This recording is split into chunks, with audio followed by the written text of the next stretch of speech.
Overwatch, a group of specialized heroes put together by the government to take down the forces of evil. Be it terrorism, superpowered villains, evil omnic robots, or natural disasters, they were there to help the people who needed it. But how much do you know about them? How much do you know about their past, their abilities, their skills, their talents? Well, I'm here to clue you in, as well as give you gameplay advice on the Overwatch heroes and villains that you want to play. So let's dive right into the overview. A detailed look on Overwatch characters. He was the Man in Black, the Special Forces soldier you never wanted to be on your tail. He had many names, but the name he was born with was Gabriel Reyes. Born in Los Angeles, California, United States of America, he joined the Soldier Enhancement Program, where he met and gained a close bond with the future Soldier 76, Jack Morrison. When the Omnic Crisis arose, both Morrison and Reyes chose to accept an invite granted to them by the government to join Overwatch. Alongside Morrison and Reyes, Torbjorn Lindholm, Anna Amari, Reinhardt Wilhelm, and Liao joined the ranks and became the founding members of Overwatch. When the Overwatch team single-handedly ended the Omnic Crisis, things got a bit shaky between the two close friends. Morrison was promoted to Strike Commander in recognition of his talents, which meant that he was the public leader of Overwatch, while Reyes, who had contributed just as much as Morrison, was pushed to the shadows and placed in charge of Blackwatch, which meant he was forced to work in the dark away from the eyes of the public to do things Overwatch agents couldn't be seen doing. During this time, Reyes also trained Overwatch agents such as McCree to do covert missions in the shadows. However, I said things got shaky, and it was true. Reyes began to resent Morrison getting all the glory and public attention, while he received nothing due to the nature of his position.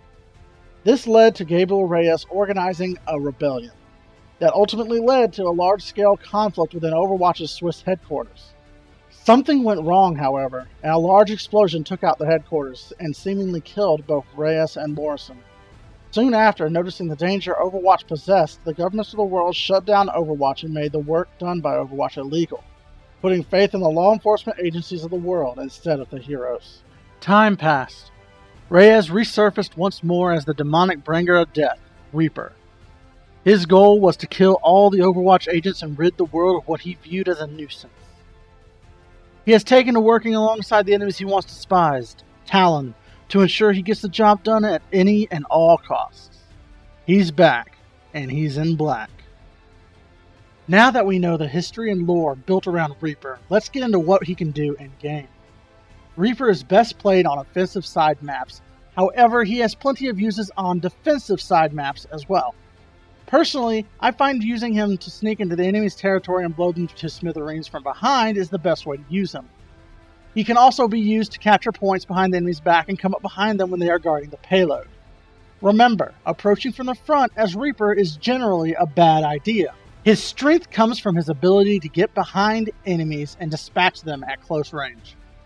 Reaper's weapon of choice is the Hellfire Shotgun. It is really effective at close range, while being pretty bad at medium to long range.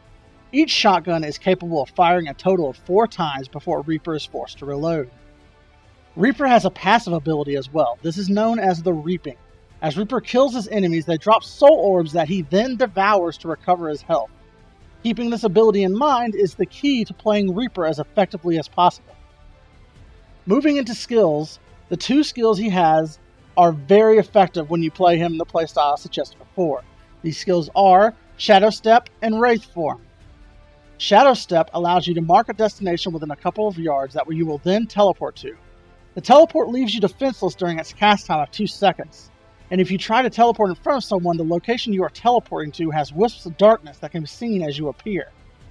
This ability has a 10-second cooldown, and I recommend using it when traveling along the back roads of the maps to get up to higher locations and sneak around the enemies as a whole rather than approaching the enemies quickly from the front. Next, we have the Wraith Form. In this form, Reaper becomes nothing more than a shadow, increasing his movement speed and making him invulnerable to all damage for a short period of time. He is also capable of moving through enemies in this form, but he is incapable of firing his weapons and using other abilities. Generally, I use this as an escape method. If I get cornered after dropping in on enemies from behind, I will use this to escape their grasps and ensure that I don't die and won't be forced to respawn.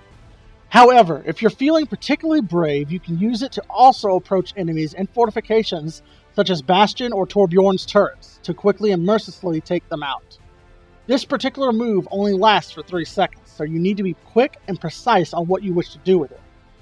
However, unlike his other moves, this one has a pretty low cooldown at 8 seconds. Lastly, we have Reaper's ultimate, Death Blossom. I cannot not stress enough that this move should only be used when you have the drop on enemies.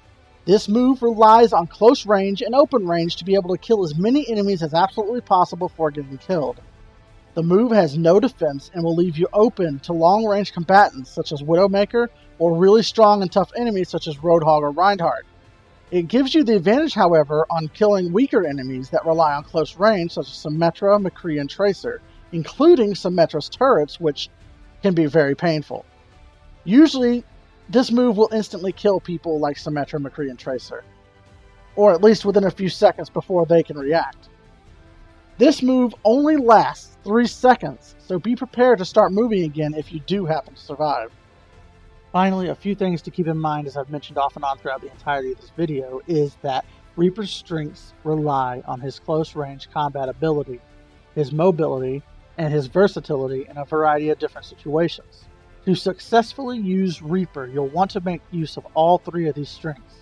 Use your mobility to get behind the enemy so that you can get close to them before they notice you. Use your versatility to get in a position to take down the enemy. And finally, strike true to ensure that you take down the enemy as quickly as possible. All of these facts combined make him a good choice against characters such as Tracer, Widowmaker, Torbjorn, Roadhog, and Hanzo. Like with strengths, however, Reaper has his weaknesses as well, particularly in the fact his weapons are generally useless at medium and long range, making him a bad choice against characters that rely on those ranges to combat their foes.